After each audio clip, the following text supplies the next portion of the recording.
আমরা রোগীদের কাছ থেকে কমন কিছু প্রশ্ন পেয়ে থাকি।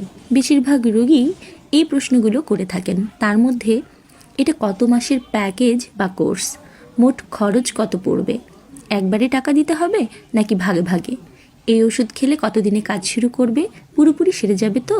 এগুলো আসলে খুব স্বাভাবিক প্রশ্ন। রোগীরা এই প্রশ্নগুলো কৌতূহল থেকে নয়, বরং ভয় আর অভিজ্ঞতা থেকে করে থাকে।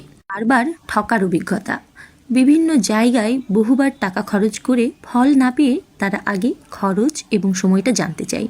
চারিপাশে সবাই মাস, কোর্স, প্যাকেজ এই নিয়ে বিজনেস করায় রোগীর মাথাতে সেটাই ঢুকে গেছে।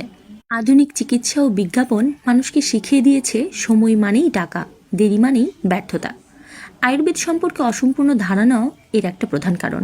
রোগ বুঝে চিকিৎসা এই বিষয়টা অনেকেই জানে না, তাই কোর্সে বেঁধে ফেলতে চাই সব কিছু।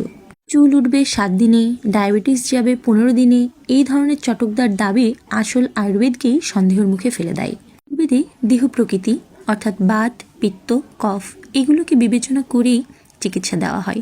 তাই একই রোগে বিভিন্ন রোগীর ক্ষেত্রে ওষুধেরও ভিন্নতা হয়ে থাকে, যে কারণে একজন সঠিক আয়ুর্বেদিক চিকিৎসক কতদিনের কোর্স বা কত টাকা লাগবে বা কতদিনে অসুখ সারবে এই বিষয়টা সঠিকভাবে বলতে পারেন না।